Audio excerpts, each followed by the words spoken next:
चलो चलो जल्दी चलो, दौड़ के आओ, सत्संग का समय हो गया है। सब लोग सामने आके बैठा करो ताकि एक एक वचन सावधानी के साथ आपको समझ में आ जाए। वचन ही आपको बचा सकते हैं और कोई उपाय युक्ति, कोई सामान आपको काल माया के देश से बचाने वाला नहीं है। इसलिए संत वचन लटपटे झटपट लखे न को, जो झटपट लखे तो झटपट दर्शन हुए। बड़े अटपटे वचन होते हैं, बड़े रहस्यमयी गुण होते हैं, सुनने में बड़े सरल लेकिन पालन करने में बड़े कठिन, क्योंकि मन बेरुखी, उसको बेरुखी मिलती मन को, क्योंकि वचन भोगों से अलग, आपको सांसारिकता से अलग करते हैं, भौतिकवाद से भी अलग रखने की कोशिश करते हैं और अध्यात्म में जोड़ने का पूरा प्रयास करते हैं। जब तुम आध्यात्मिक दृष्टिकोण से उनके वचनों को सुनोगे तो तुम्हारी समझ में सब आ जाएगा कि भौतिक किसे कहते हैं, आध्यात्मिक किसे कहते हैं, नूरानी किसे कहते हैं, जिस्मानी किसे कहते हैं, अंतर्मुखी किसे कहते हैं, बहिर्मुखी किसे कहते हैं। ये तो बात समझ में जब आएगी जब उनके वचनों को तन्मयता और लगन दृढ़ता के साथ सुनोगे, अब तो कुछ समझ में आ जाएगा। अन्यथा ये कान सुनते रहते हैं, मन उसको पकड़ता नहीं, और मन को पकड़ाने के लिए वचन उच्चारण किए जाते हैं। और मन को अगर तुम पकड़ा दो तो ये बहुत जल्दी ठीक हो जाए और ये किसी से ठीक नहीं होता। कितने आप उपाय कर डालो, कितनी कोशिश कर डालो, तो वो बड़े बड़े ऋषियों ने तो हजारों वर्ष तपस्या की जंगलों में, शरीर को सुखा दिया, हड्डियों को गला दिया, भोगों से बिल्कुल दूर रहे, लेकिन मन कंट्रोल में नहीं हुआ। जब ऋषि मुनि योगी महर्षि अवतारी शक्तियां जिनको भगवान कहते हो, जब वो नहीं मन को कंट्रोल नियंत्रण में रख पाए, हम आप कलयुग के गंदे कमजोर जीव कैसे रखेंगे। तो हमें आपको तो कोई न कोई सहारा चाहिए, किसी न किसी का बल, शक्ति, ताकत चाहिए। अपने बल ताकत से तो मन खराब हो नहीं सकता, क्योंकि इसने अपनी सारी शक्ति ताकत को भोगों में एकदम खो दिया है। खत्म कर दिया, नष्ट कर दिया। अब ये इतना कमजोर असार निर्बल हो गया है, कहता मेरे बस का नहीं। कहा भोग वासना मुझ में भरी, मुंह से सत्संग क्यों न जाए। बिल्कुल साफ जवाब देता है, मैं भोग वासना से इतना लिप्त हूँ, लिपायम हूँ, इतना सरोवर हो गया हूँ कि हमको सत्संग वचन सुनाई ही नहीं देते। मेरी समझ में नहीं आता ये किस लिए कहते हैं। तो कहने का मतलब इतना मन खराब हो, अच्छी और सच्ची बात को अच्छा सच्चा न समझ पाए और बुरी बातों को पकड़ने की कोशिश करे, इसका मतलब हमारा मन बहुत बुरा है, बहुत खराब। और हम दूसरे को कहते ये खराब, ये खराब, पड़ोसी नहीं ठीक है, मतलब ये दुश्मन, वो दुश्मन। अरे भाई ये क्यों नहीं कहते, हमारा मन ही खराब है। अगर ये मन खराब ना होता तो ये अच्छी बात क्यों नहीं पकड़ता।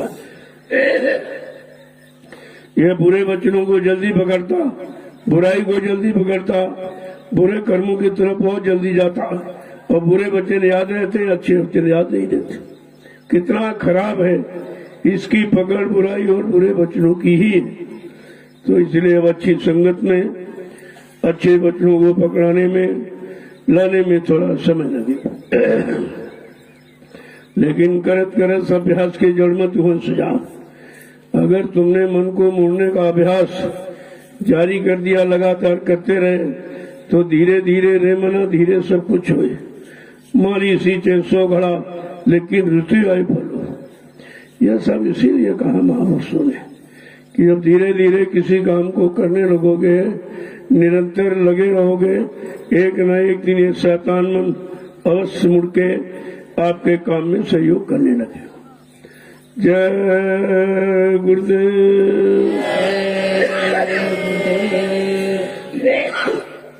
जय गुरुदेव, जय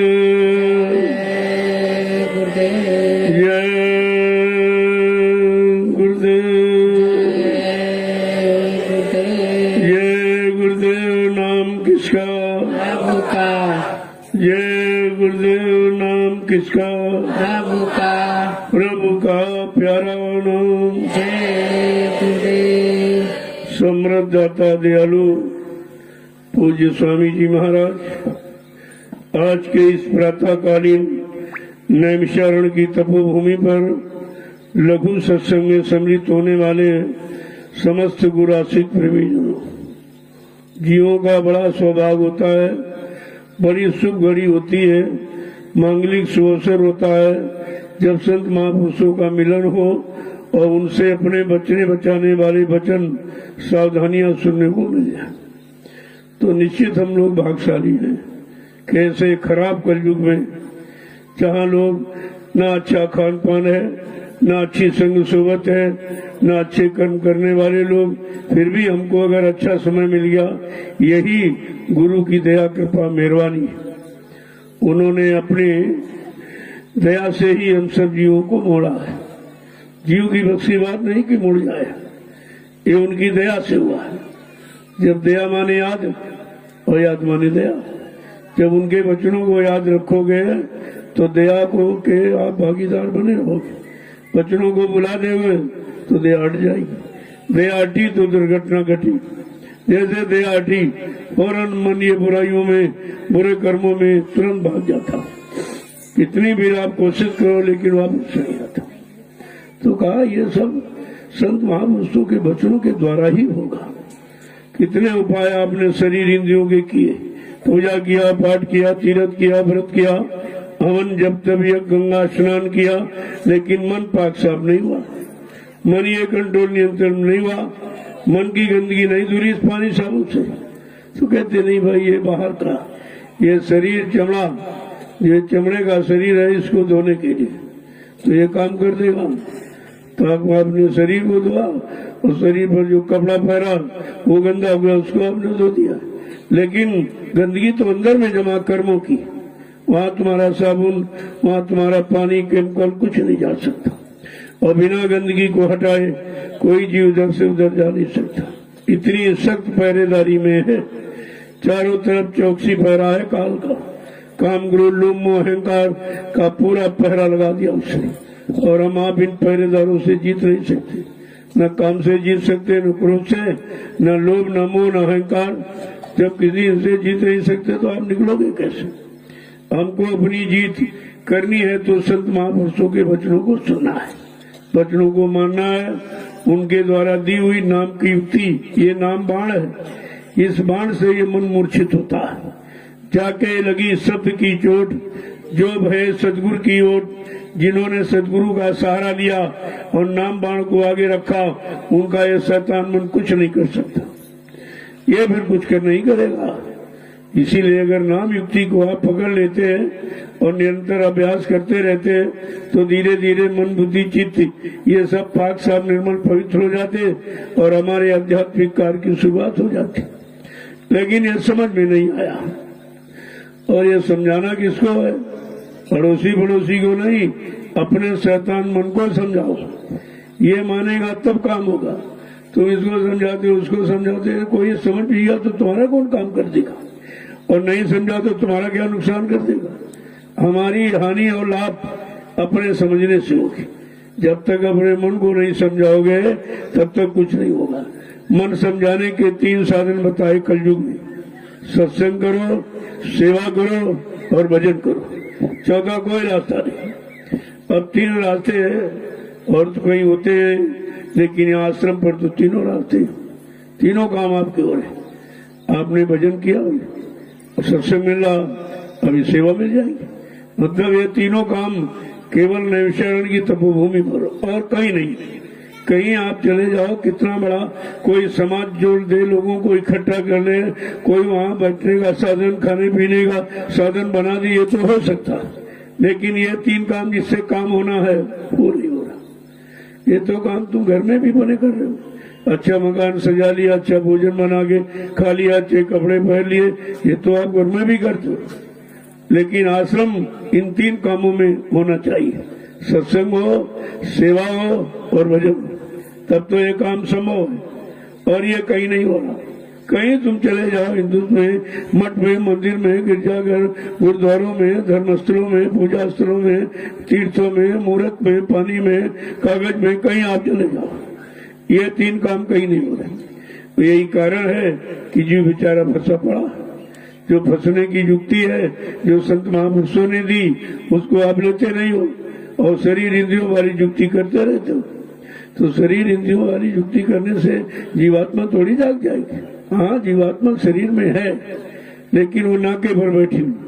यहाँ पर दोनों आंखें को मत बांटो, वहाँ कोई गंदगी नहीं है और उसके नीचे सब गंदगी है। आंखें हैं, आंखों से गंदगी देखते हो, कानों से गंदे वचन सुनते हो, मुंह से गंदा खान पान, गंदी बोली भाषा का प्रयोग करते हो, पैरों से गंदी जगह चल के जाते हो, हाथों से भी गंदे काम करते हो, मन से गंदा संकल्प विकल्प करते हो और बुद्धि से गंदा निर्णय लेते हो। ये सब पूरा शरीर गंदगी से भरा।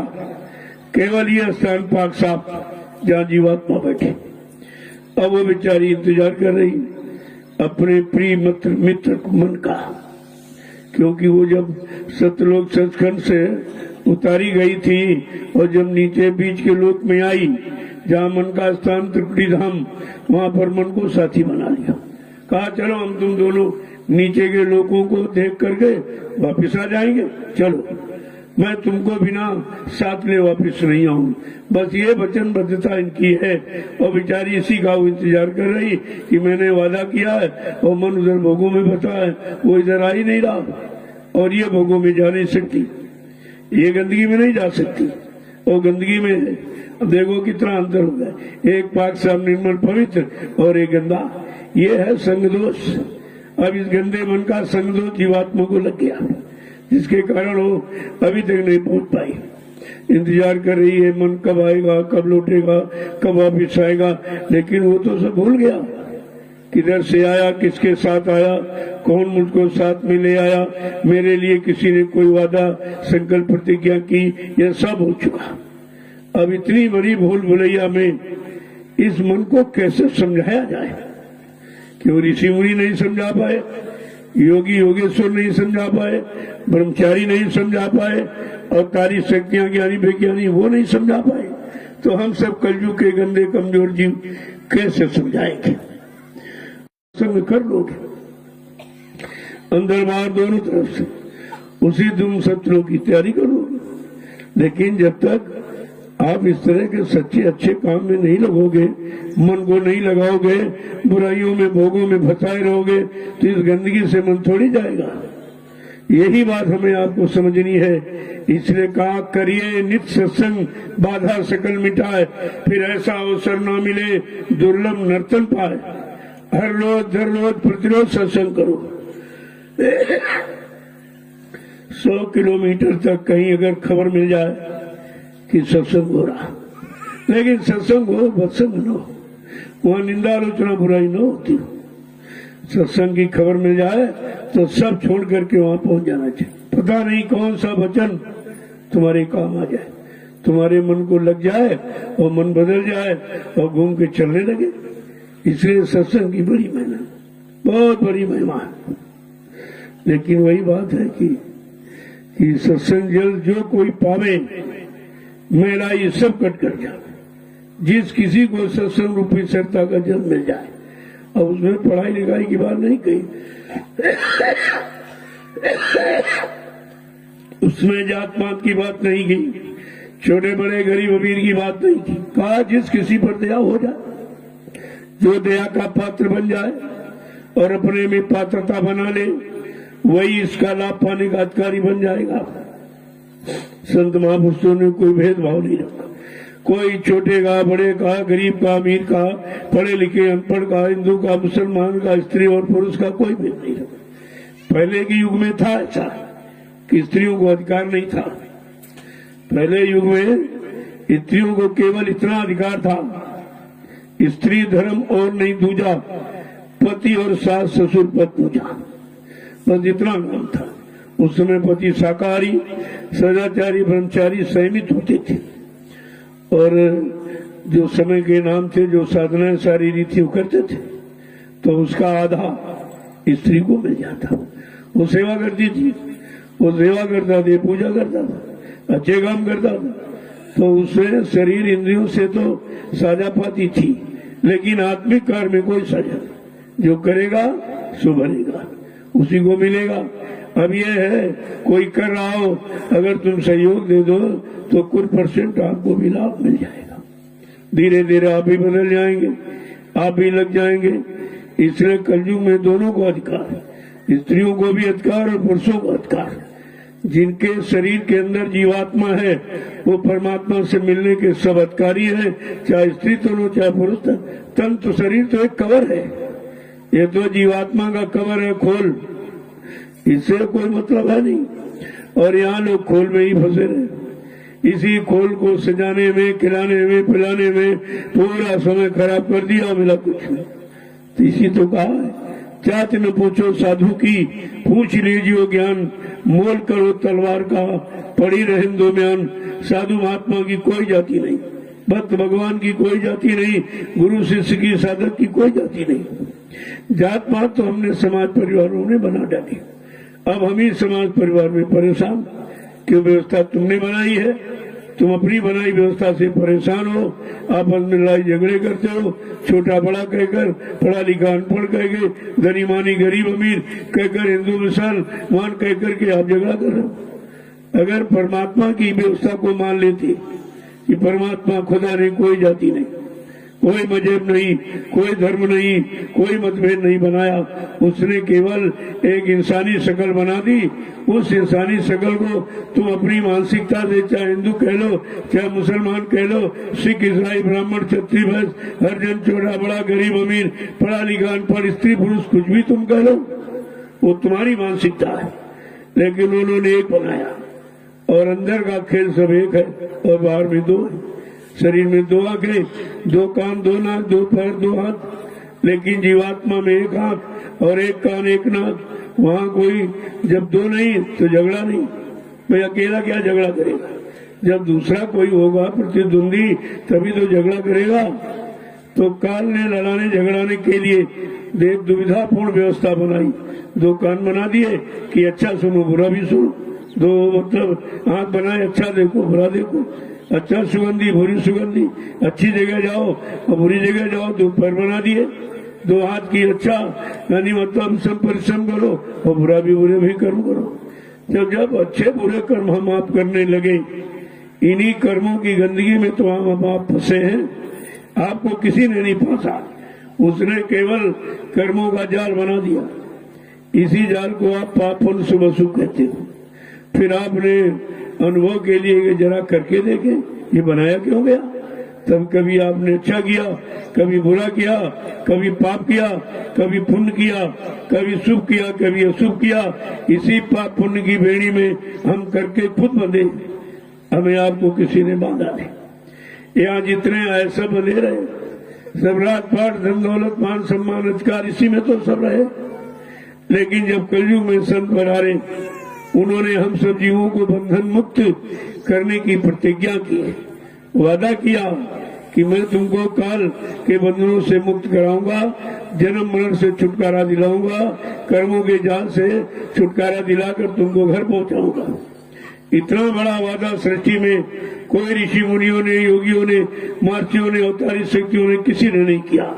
जो वादा सम्राट सदगुरु दयाल बाबा जी गुरुदेव जी महाराज ने किया, और हम आप उनको अपना गुरु बनाए।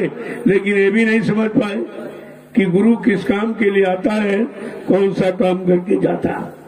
गोस्वामी जी महाराज को इसीलिए गुरु की महिमा बतानी पड़ी। गुरु कोई शरीर का विषय नहीं, गुरु कोई जाति पाति का विषय नहीं, गुरु कोई जमीन जायदाद घेरने वाले का नाम नहीं, और गुरु कोई चेला बनाने का काम नाम नहीं है।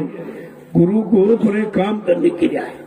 जो जीवात्माएं कितने युगों से फंसी पड़ी, इनको निकालकर इनको घर पहुंचाना ये गुरु का काम।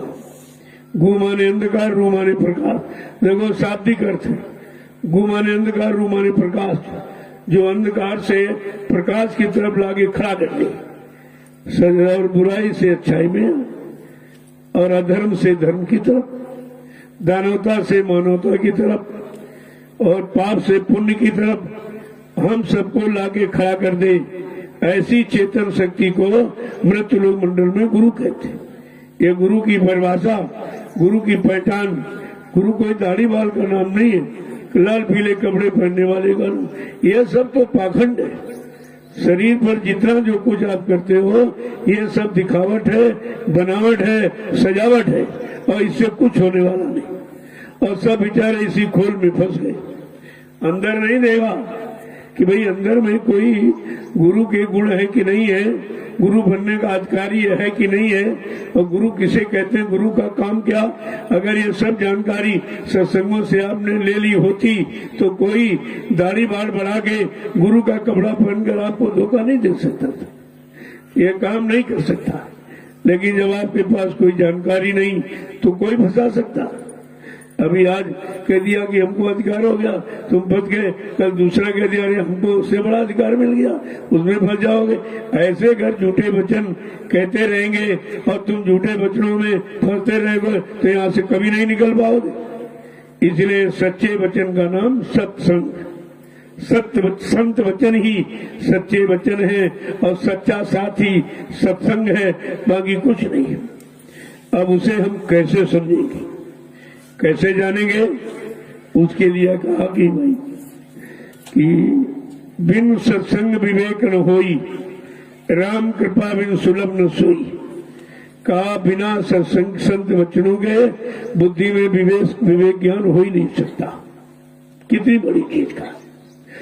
और ये भी कहा कि बड़े भाग पायो सत्संगा, बिना प्रयास हुए भवभंगा।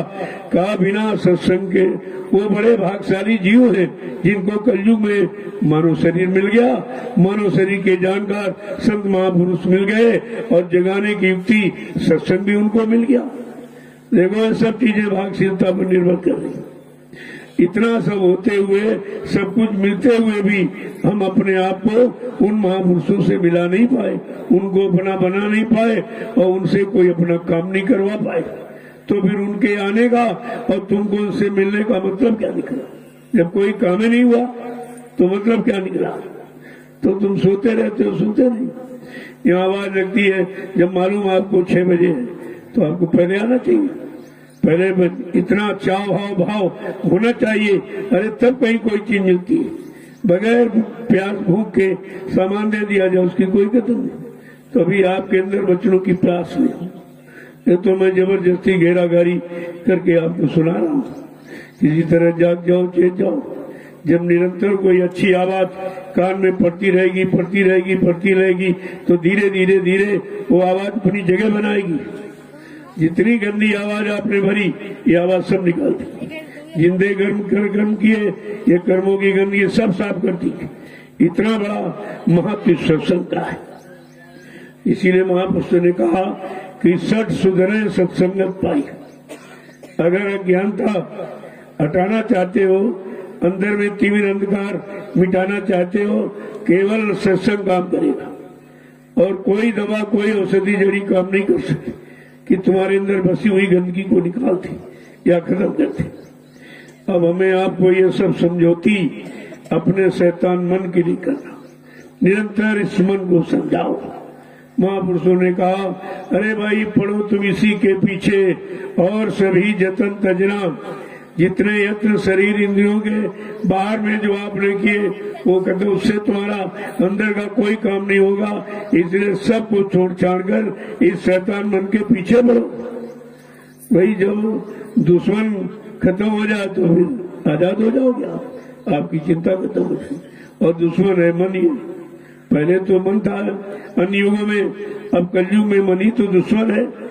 यही बुरे कर्मों की सलाह देता, यही बुरमों की तरफ बार बार खींच के आपको ले जाता, उसी में लगाने का कोशिश प्रयत्न करता रहता। लेकिन तुम्हें तो कोई रास्ता मिला है, तुम्हें तो कोई वचन सुनने को मिले हैं, तुम्हें कोई अधिकार कमाई का दिया गया।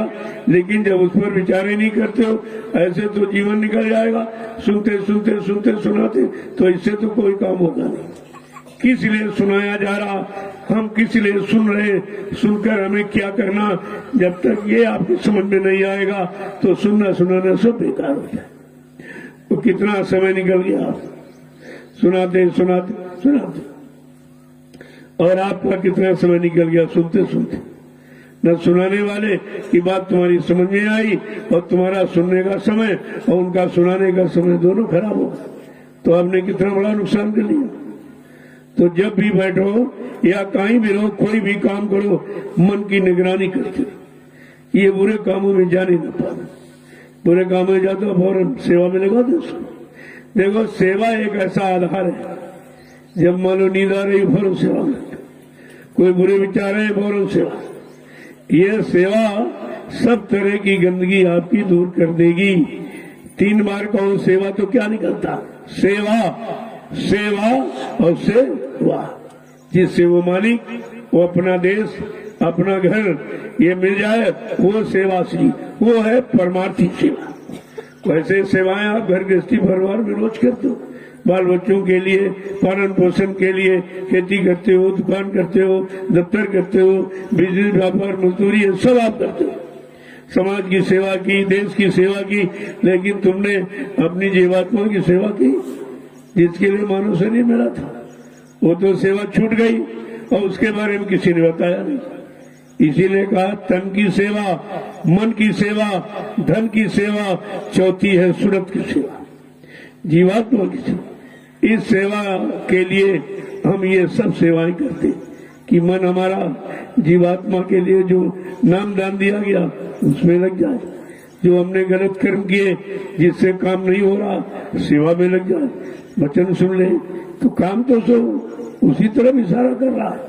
ये हम सारे काम जीवात्मा के लिए ही करते। किसी तरह से संत सदगुरु मेहरबान दयालु कृपावान हो जाएं, हमारा ये काम कर दें जो कभी नहीं हो पाया। ये राजपाट, धन दौलत, मान सम्मान, अधिकार, पद पत्नी, बाल बच्चे, ये तो आपने पता नहीं कितने युगों से पाए हैं। लेकिन जो असली काम ये छूटता रहा, क्योंकि असली काम के जानकार संत सदगुरु नहीं मिले और उन्होंने रास्ता दिया तो हमने आपने समझा नहीं। पहली बात तो इस तरह का रास्ता किसी ने दिया है? कबीर साहब से लेकर हजारों संत आए, सब गुप्त संत थे, प्रकट में कोई नहीं आए।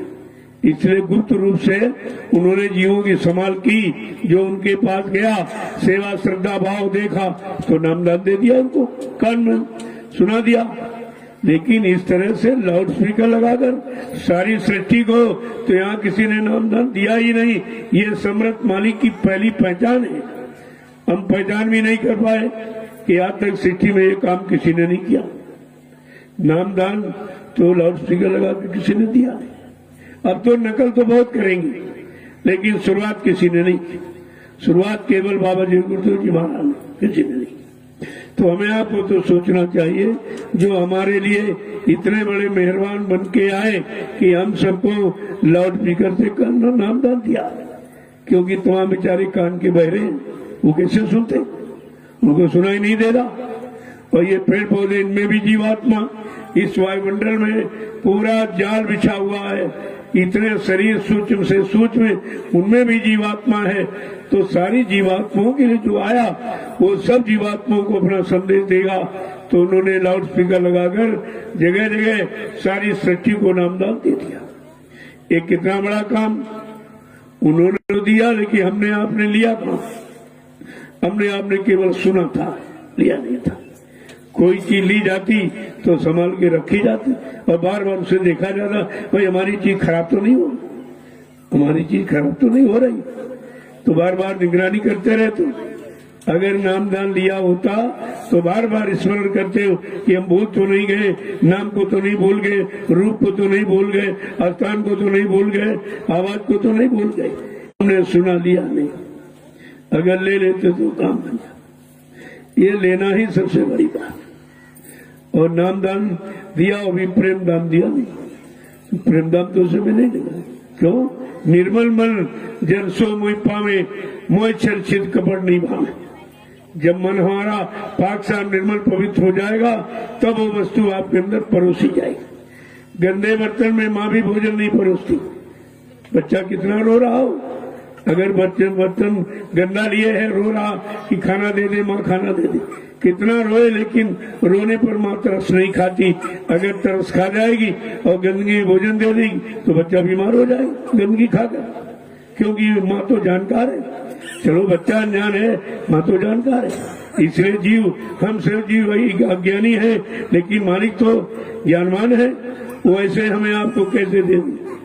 सुनाना देना नहीं और सुनना लेना नहीं, ये दोनों चीजें आपको समझनी चाहिए। इसलिए महापुरुषों ने कहा, अरे गुरु का ध्यान कर प्यारे, बिना इसके नहीं छूटना। अगर छुटकारा चाहते हो, यहाँ से अपने घर जाना चाहते हो, तो गुरु का ध्यान। हमने आपने किसका ध्यान किया? पत्थर का, कागज का, कैलेंडर का, पानी का, मूर्त का, तीर्थ का, ये तो सब ध्यान किया, लेकिन गुरु का ध्यान नहीं। गुरु का ध्यान का मतलब गुरु को अपने अंदर नहीं बसाया।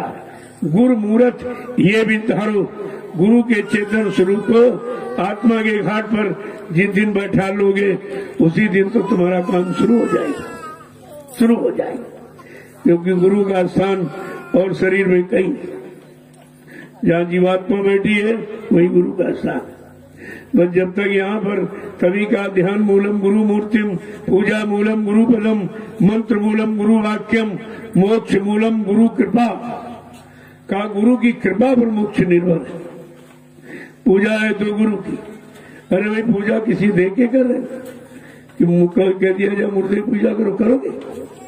मुर्दे की पूजा करोगे तो फिर तुमको मुर्दे माने जड़। जब जड़ हो जाता तभी उसी को मुर्दा कहते। जब चेतन जीवात्मा निकल जाती तभी हम शरीर को जड़ मान लेते। और जीवात्मा है जिनमें, वो चेतन है, और जिनमें नहीं सब जड़ है। क्या पत्थर में जीवात्मा है? कागज कैलेंडर में जीवात्मा है? पानी और मूर्त और तीर्थ में जीवात्मा है कोई? फिर आप तो पूजा मुर्दे की करोगे, तो मुर्दे पूजा करोगे तो क्या देगा? मुर्दा क्या दे सकता? इसीलिए संत महापुरुष कलयुग में आए, उन्होंने जड़ पूजा से हटाकर चेतन पूजा में लगाया। क्योंकि तुम्हारी जीवात्मा चेतन है, चेतन देश की रहने वाली। जब तक चेतन देश से कोई चेतन नाम लेके नहीं आएगा और नाम को जीवात्मा से नहीं जोड़ेगा और नाम बेड़े पर नहीं बैठा लेगा, तब तक कोई जीवात्मा जा नहीं सकती। देखो कितना बड़ा काम हमारे साथ किया गया, लेकिन हमने अपने उन महापुरुषों को बिल्कुल पहचाना ही नहीं। कोई किसी ने नहीं पहचाना, और पहचान कराएंगे 45 करोड़ को। बड़े अफसोस की बात है, बड़ा आश्चर्य होता है कि 45 करोड़ जीवों को जिसने अपनी पहचान दी और जगाया, चिताया और होश में लाके खड़ा किया, अच्छे बुरे पाप पुण्य की पहचान, माँ बहन बेटी की पहचान, ये सब कराई, फिर हम अज्ञानी जीव सोते ही रहे क्या? हमने कभी उनको पहचानने की कोशिश नहीं की, उनके बच्चों को अपने अंदर रखकर और मतलब कार रूम में परिणित करने की कोशिश नहीं की, तभी तो हम फंसे पड़े अभी तक। तो कहा तुम बड़ा बैरी है मन घट में, इसी को जीतना कटना। ये सब काम किसने किया? शरीर ने नहीं किया। शरीर तो जड़ है, जो मन है अंदर में उसने ये सब बाधाएं अटकलें खड़ी कर दी। आप गुरु के पास गए लेकिन गुरु के पास रहने नहीं दिया, गुरु की बात को सुना लेकिन पकड़ने नहीं दिया, गुरु की जुक्ति आपने सुन ली और जुक्ति पर आपको चलने नहीं दिया। जब जुक्ति पर चलोगे नहीं तो मुक्ति पाओगे कैसे? मुक्ति पाने के लिए जुक्ति तो अपनानी ही पड़ेगी। इसने कहा बड़ा बैरी है मनगट में, इसी को जीतना कटना। जिन्होंने मार मन डाला उन्हीं को सूरमा कहना। सच्चा सूरवीर मृत्यु मंडल में वो है जिसने अपने दुश्मन मन को मार दिया। अरे भाई, दुश्मन को मारते हो तभी आप कहते हो हम विजयी हो गए, अपने को बहादुर कहते हो। लेकिन ये बहादुरी हिंसा की बहादुरी नहीं है। इस जड़ मन को चेतन में ले आओ, चेतन नाम से जोड़ दो, चेतन गुरु की पहचान कराओ, चेतन वचनों की पहचान कराओ और अपने देश चेतन चलने की तैयारी करो। काम तो ये करना था। इसलिए जरा सुन लीजिए कि मन को समझाने के लिए क्या क्या कहा महापुरुष। जय गुरुदेव, जय गुरुदेव, जय गुरुदेव, जय गुरुदेव। तो समझा के क्या कहा उन्होंने, क्योंकि उन्होंने तो मन को समझाया है और हम आप मन को समझाते नहीं, अड़ोसी पड़ोसियों को भाषण प्रवचन करके समय खराब करते रहते। करा इसमें समय खराब मत करो। संत मत में बोलना, कहना ना बोलना कुछ तारे जुआ पे रखना, अपने काम में लग जाओ, क्योंकि चुटकी का खेल अपनी चुटकी बजा दिखाना। महापुरुषों ने कहा तो चुटकी बजाते हो जाए। देखो कितनी बड़ी शक्ति सामर्थ्य लेके आए, कितनी बड़ी जानकारी लेके आए, कितनी बड़ी शक्ति ताकत लेके आए। कहते ये काम तुम्हारा चुटकी बजाते हो जाएगा अगर तुम मेरे वचनों को मान लो, मेरे हुक्म आदेश का पालन कर लो। ये काम तब चुटकी बजाते हो, जो बड़े बड़े योगियों नहीं कर पाए, कहते चुटकी बजाते हो जाए। जिनके लिए इतना सरल, कितनी बड़ी शक्ति सामर्थ्य लेके आए, लेकिन हम आप ऐसे सख्त सामर्थ्य माने वाले अपने सदगुरु को पहचान नहीं पाया। तो कैसे समझा के कह रहे, जरा सुन लीजिए। ऐसे मैं अगर बताता रहूं तो आप कहोगे अपने मन से करके करें, तो जरा वचन सुन लीजिए आप। उसमें क्या, उनको किताब कागज की जरूरत नहीं होती, लेकिन अज्ञानी जीव इनको समझाने के लिए जब कोई न कोई प्रमाण दिया जाता, कहते नहीं हाँ ठीक ठीक, तब ठीक मानता। तो क्या कह रहे हैं समझा के, किसको समझा रहे हैं? मन को, तन को नहीं, धन को नहीं, मन को समझा रहे। क्या कह रहे हैं कि मन रे क्यों गुमान अब करना, मन रे क्यों गुमान अब करना, मन रे क्यों गुमान अब करना, मन रे क्यों गुमान अब करना। और ये मन हमारे आपके पास है। इसी तरह से हमें आपको परिमन को समझाना चाहिए। ये सबके लिए सीख है, किसी एक लिए संत महापुरुष नहीं देते, न एक के लिए आते न एक देश के लिए। इसीलिए उनको सर्वदेशी, सर्वहितैषी, समदर्शी, त्रिकालदर्शी, दूरदर्शी ये नामों से उनको विभूषित किया गया। ये जानकारी पहचान है किसी एक जाति के लिए, एक मजहब धर्म के लिए, एक व्यक्ति विशेष के लिए, एक फिरके के नहीं आते, वो सब के लिए, सब जीवात्माओं के कल्याण उद्धार के लिए आते। तब क्या कह रहे हैं, अरे मन जो तू गुमान घमंड इस शरीर पर कर रहा, ये शरीर भी एक दिन तुम्हारे हाथ से छीन लिया जाए। इसमें तो रह नहीं सकता परमानेंट।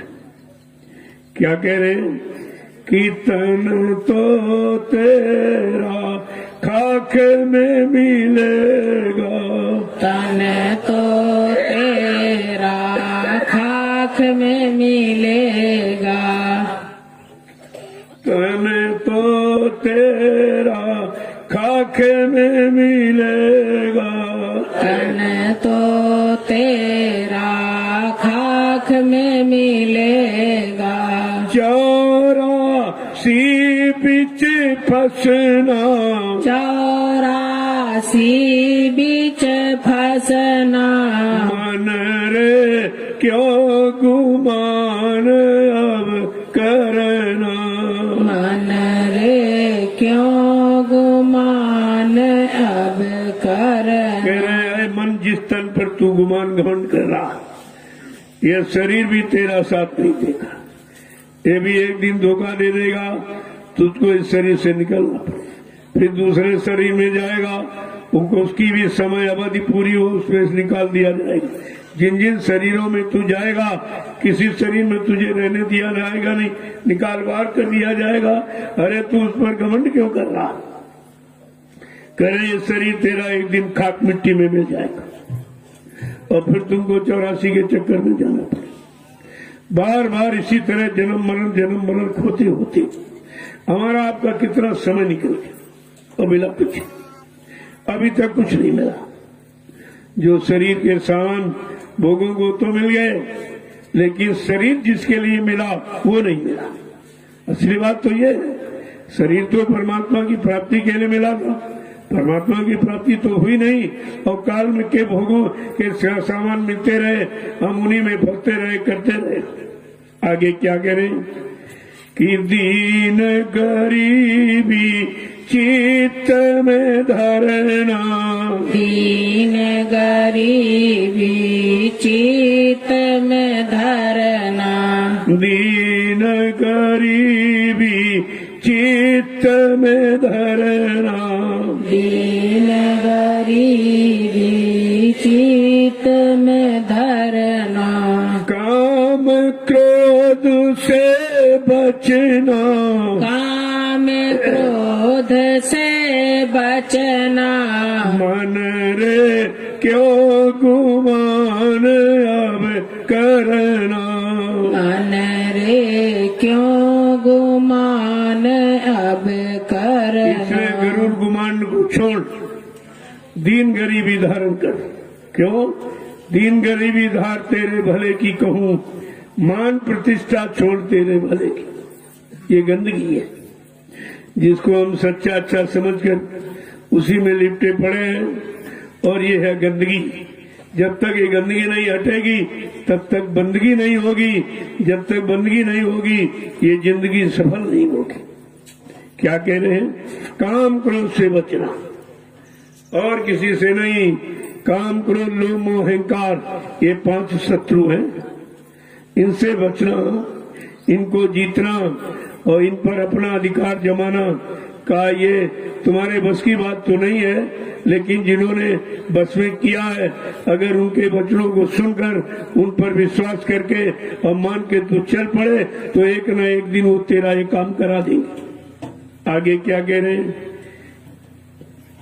कि प्रीति प्रतीति गुरु से करना, प्रीत प्रतीत गुरु से करना, प्रीति प्रतीत गुरु से करना, प्रीत प्रतीत गुरु से करना, नाम रसायन घट में भरना, नाम रसायन घट में भरना, मन रे क्यों गुमान अब करना, मन रे क्यों गुमान अब आज जो तूने जड़ भोगों से, जड़ सामान से, जड़ रिश्तों से प्रेम किया, कहा उसे तो कुछ मिला नहीं तुझे। सच्चा प्रेम प्यार मोहब्बत अगर गुरु से हो जाए तो ये काम तुम्हारा क्षरमात्मा कर दे कि उनके पास दवा है, औषधि, जड़ी बूटी, रसायन है, जिस रसायन के इस्तेमाल से सारी बीमारी, काम, क्रोध, लोभ, मोह, अहंकार की खत्म हो जाती है। कहा ऐसे समरस सद्गुरु से प्रेम करो, वो तुम्हारी सारी बीमारी खत्म कर दो। जब बीमारी खत्म हो गई तो परेशानी खत्म हो गई। आगे क्या कह रहे हैं कि मन मलिन के कहे न चलना, के कहे न चलना, मन मलिन के कहे न चलना, मन मलिन के कहे न चलना, गुरु का वचन हृदय बिच रखना, गुरु का वचन ही बीच रखना, मन रे क्यों गुमान अब करना, मन रे क्यों गुमान अब करना। क्या ये गंदा है? मन मलिन यानी गंदा है, और गंदगी भोगों की हमेशा लिपटे रखता है और गंदगी में जाने की कोशिश करता रहता है, और गंदगी का ही हमेशा सलाह को देता है। कहता है इस गंदे मन का कहना मत मानना, जो गुरु कहे उन वचनों को दृढ़ता मजबूती के साथ अपने हृदय में धारण करो।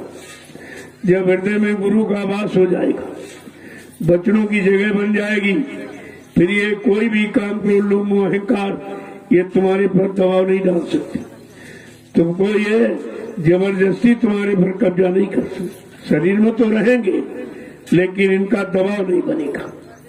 आगे क्या कह रहे हैं कि ये मति मंद गए नहीं शरणा, ये मत मंद गहे नहीं शरणा, ये मति मंद गए नहीं शरणा, ये मत मंद गहे नहीं शरणा, लोभ बढ़ाए उदर को भरना, लोभ बढ़ाए उदर को भरना, मन रे क्यों गुमान अब करना, मन रे क्यों गुमान अब करना। कहता ये अति मतमंद है, इसमें उस तरह की सोच समझ नहीं है, गुरु के वचनों की सोच समझ नहीं है।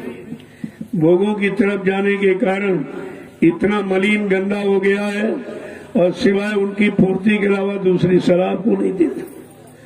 लोभ बढ़ाए उदर को भरना, पेट को तरह तरह से भरने की शिक्षा, अच्छे बुरे खान पान की शिक्षा यही देता। कहते हैं इसका कहना मत मानना, ने बुरे खान पान में फंसा देगा, बुरे भाव विचारों में तुमको यानी लपेट देगा, फिर तुम बुरे कर्मों से बच नहीं पाओगे। कह रहे हैं कि और इसका कोई काम नहीं है कि तुम मत मानो इसका कहना,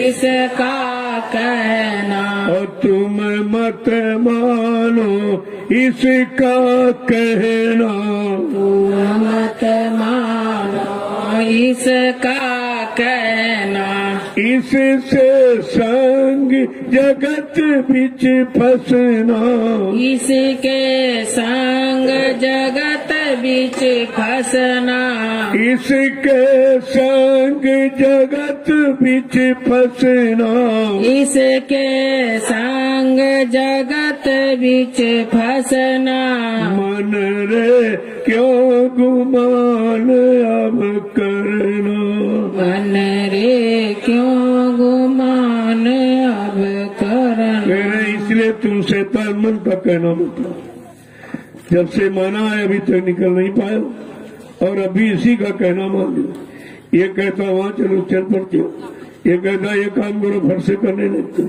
ये चाहिए उसकी प्राप्ति के लिए निरंतर प्रयत्न करने लगते हो। तो ये तुमको अभी तक ले कहाँ गया, किसमें लगाया आपको मिला क्या है, ये सब जानकारी आपको रखनी चाहिए। जब सारी जानकारी हो जाएगी तो इस शैतान मन का तुम कहना नहीं मानोगे। यही कहो नहीं, इसी के कहने से मैं आज तक यहाँ फंसा पड़ा, निकल नहीं पाया।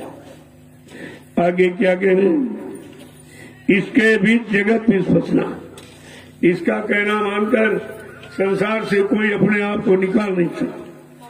संसार माने भोग, इन भोगों से कोई निकाल नहीं सकता। जब तक भोगों को छोड़ोगे नहीं तो योग को कैसे अपनाओगे। जब भोग छोड़ दोगे तो योग को पकड़ लोगे, योग पकड़ लोगे योगी बन जाओगे, और भोगों को पकड़ा तो भोगी बने बैठे हो, और भोगी ही रोगी बनता, और रोगी कष्ट मुसीबत का कारण होता है।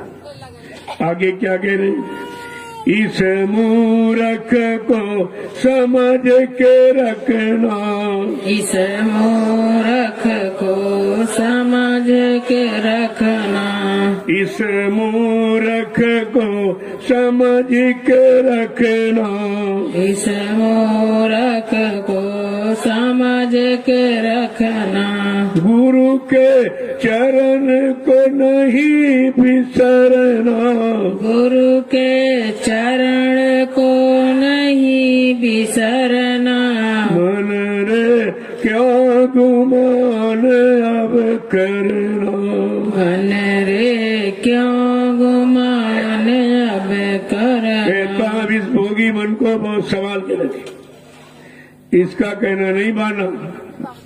जब ये गुरु बच्चों को सुनने लगेगा, गुरु को मानने लगेगा, विश्वास करने लगेगा, नाम की कमाई में लग जाएगा, तब इसका कहना मानने में आपका भला होगा। लेकिन जब तक ये भोगों की तरफ घसीट रहा, इस शैतान मन का कहना मत मानना, और गुरु के चरण पकड़ के रखना। जब गुरु चरण शरण वचन ये तीनों चीजों को पकड़ लोगे तो ये शैतान मन ढीला हो जाएगा, एकदम मतलब कमजोर हो जाएगा। आगे क्या कह रहे हैं कि गुरु का रूप नयन बिच रखना, गुरु का रूप नयन बिच रखना, गुरु का रूप नयन में धरना, गुरु का रूप नयन में धरना, साथ पकड़ के नभ पर चढ़ना, साध पकड़ के नभ पर चढ़ना, मन रे क्यों गुमान अब करना। कहा अगर तुमने गुरु के रूप को बसा लिया, फिर किसी का चेहरा कोई कार का सामान वहाँ जगह नहीं ले सकता, कि गुरु का रूप जहाँ बस जाता वहाँ कोई बात दूसरा कर ही नहीं सकता। गुरु से सब डरते। ईश्वर बन पार बन साहब इतनी बड़ी शक्ति भूमंडल पर आती है, जो सारे लोगों के ऊपर, जो शत्रु सचखंड अनामी धाम प्रभु धाम वहां से आती है। इतने सारे लोगों के मंडलाधीश सब डरते हैं, सब उनका कहना मानते हैं। लेकिन अगर तुम अपने शैतान मन को समझा लो, कहना मान ले, तो इसका कितनी जल्दी सुधार हो जाए। हमें आपको और कुछ करना ही नहीं, केवल इसी शैतान मन के पीछे पड़ना। किसी न किसी तरह से इसको सत्संग वचनों में लगाओ, उसमें ना लगे तो सेवा में लगाओ। फौरन जब सेवा में लग जाएगा तब इसका गरुड़ गुमान घमंड सब उतर जाएगा, तब ये भजन में लगेगा। ऐसे कोई भजन नहीं कर सकता, क्योंकि भजन कोई करने की क्रिया नहीं है। भजन दया पाने का प्रसाद है। अगर दया का प्रसाद मिल जाए तो ये जल्दी ठीक हो जाएगा। आगे क्या कह रहे हैं कि गुरु का रूप नयन में धरना, गुरु मूर्त ये भी धारो, गुरु के चेतन स्वरूप को इस आत्मा के घाट यहाँ पर बैठा लो। जब यहाँ बैठ जाएगा तब शब्द पकड़ के नभ में चलना। तो जो शब्द उधर से आवाज आ रही, जो हिंदू महात्माओं ने कहा आकाशवाणी, ब्रह्मवाणी, अनंतवाणी, ईश्वरवाणी, मुसलमान फकीरों ने इसी को कलमा और आयत कहा ये निरंतर 24 घंटे आवाज तुम्हारे इस मनुष्य मंदिर में हो रही। लेकिन बात यह कि कान नहीं खुला है, अरे भाई जैसे बाहर शरीर में 2 आंख और 2 कान है, अगर आंख कान बंद हो जाए को दिखाई सुनाई देगा? फिर आप तलाश करते हो अरे भाई कोई जानकार, कोई संत महात्मा फकीर कोई मिल जाए जो इसका जानकार हो, हमको जानकारी दे दे, या दूर नेत्रों को, मतलब नेत्रों की खराबी दूर करने के लिए कोई हमको औषधि जड़ी दे दे, खराबी दूर हो जाए इसकी। अब जैसे शरीर के आंख कान खराब हो जाते तो तुम डॉक्टर वैद्य हकीम की तलाश करते हो, जो मिल जाता जानकार दवा देता तो ठीक हो जाता। लेकिन आत्मा का आंख कान नाक मुद्दतों से बंद है। क्या कभी आपने तलाश की कोई उसका जानकार वैद्य हकीम कोई ढूंढा आपने? तो हमें ढूंढना मालूम कहाँ है कि जीवात्मा के आंख कान बंद है, उनको यहाँ कौन खोल सकता है? तो संत गोस्वामी जी महाराज ने जानकारी रामचरितमानस के माध्यम से उत्तरकांड से सबको उत्तर, तुम्हारे सारे प्रश्नों का उत्तर दिया और सारी समस्याओं का समाधान बताया। लेकिन हम आप उसको पढ़ते नहीं, रात भर भांजते रहते, समझ में चारों कुछ नहीं आता, ऐसे चिल्लाते रहते लाउड स्पीकर लगाकर। लेकिन ये नहीं जानते हैं कि हम ये कह क्या रहे, इसमें लिखा किस लिए है, किसको पाने के लिए लिखा है, कहाँ जाने के लिए लिखा है, किससे मिलने के लिए लिखा, ये तो जानकारी कर नहीं पाते। असली बात यह है कि बगैर जानकार के जानकारी भी नहीं हो सकती। अगर आपको हीरा दे दिया जाए तो तुम रखोगे, कहोगे अरे तो कांच है कांच, और फेंक दोगे। अगर कोई जानकार जौहरी, स्वर्णकार, सुनार जिसे कहते, अगर कोई जौहरी मिल जाए तो हीरे की परख उसको होती, वो संभाल के रखेगा, तुम फेंक दोगे। अज्ञानता और ज्ञान में ये अंतर है। जो चीज जानकार मिल जाते हैं, जानकारी करके मिलती, उसे हम संभाल के, क्योंकि हमें पहचान हो जाती। तो अभी तो आपको गुरु की पहचान नहीं, गुरु के वचनों की पहचान नहीं, उनके काम की पहचान नहीं, उनके जगह नाम की पहचान नहीं, किस धाम से आए उसकी भी पहचान नहीं। हम तो गुरु की तरफ से बिल्कुल अज्ञानी बैठे, कुछ नहीं मालूम। और ये जानकारी देगा कौन? कहते सत्संग देगा। तो गोस्वामी जी महाराज ने रामचरितमानस के उत्तरकांड में क्या लिखा कि जीवात्मा का कान कौन खोलेगा? कि सतगुरु दे बचन विश्वासा और संयम ये ना विषय की आशा। कि अगर सदगुरु भी वैद्य मिल जाए, उनके वचनों पर, उन पर हम विश्वास कर रहे, और क्या कि संयम ये है, परहेज ये है कि विषय वासनाओं की इच्छा न रहे, तो ये काम हमारा बहुत सरल हो जाए। आपको करना कुछ नहीं, केवल मान लेना है। लेकिन ये मन मानने नहीं देता, ये मन विश्वास नहीं करने देगा, ये मन वचनों को पकड़ने नहीं दे रहा, वचनों पर आपको चलने नहीं दे रहा, नाम की कमाई करने नहीं दे रहा, तो आप घर कैसे पहुंचेंगे? तो क्या करें कि मानव जीवन को सार्थक या कोई बना नहीं सकता। जब ऋषि मुनि जंगलों में, यही स्थान जहाँ बैठो 88,000 ऋषियों ने तपस्या की, लेकिन मानव जीवन को सफल नहीं बना पाए। ये सफलता उनको नहीं मिली। ये सफलता कौन दिलाएगा? अधिकारी। उसी अधिकारी को कहते हैं संत सदगुरु। उनके पास अधिकार है दिलाने का, मन को जगाने का, जीवात्मा को जगाने का, इनको अपने अपने घर, मुकाम, मंडल लोग पहुंचाने का, ये पूरा अधिकार उनको है। अधिकारी मिल जाएंगे, हम कर्मचारी बन जाए तो हमारा काम बना देंगे। तुम कर्मचारी बनना नहीं चाहते तो अधिकारी कैसे बन जाओ? कर्मचारी माने कर्म। जब कर्म करेंगे हम, छोटे बन के, निम्न बन के, दीनहीन गरीब बनकर जब कर्म करोगे तो उस कर्मों का आसार जल्दी होगा। वहाँ गरुड़ गुमान घमंड जगह ने आपके घर में रखकर लिखकर रखवा दी, लेकिन फिर भी हम आप उसको समझ नहीं पाते, क्योंकि अपने आप पढ़कर आप नहीं समझ। अगर किताब ये पढ़ते चले जाओ, आपकी समझ नहीं आएगी। अगर एक एक शब्द की व्याख्या नहीं होगी, ये शब्द लिखा क्यों गया है, इसी शब्द का चुनाव क्यों किया गया, क्या इसी शब्द से हमारा काम होगा, यही शब्द हमारे काम के लिए आया है, हमें जगाने के लिए आया, नहीं पाया, सबने छोड़ दिया। सब दरबार छोड़ के भाग गए और वचन और चरण और शरण सबको छोड़ करके जब भाग गए तो आपको ले कौन जाएगा? तुमने सम्राट का हाथ छोड़ दिया, सम्राट की शरण चरण वचन सब छोड़ दिए, तो तुम्हें ले कौन जाएगा? अब तुम कितनी मेहनत करो, तुम कहीं चले जाओ, कितना रुपया पैसा खर्च कर डालो, लेकिन आत्मिक कार्य ये तुम्हारा कोई नहीं कर सकता, ये किसी के बस की बात नहीं। तो जो हमारा काम करने आए हम उन्हीं को पहचान नहीं पाए, उन्हीं को कहते मर के चले गए, तो फिर ये तुम्हारा काम करेगा तो?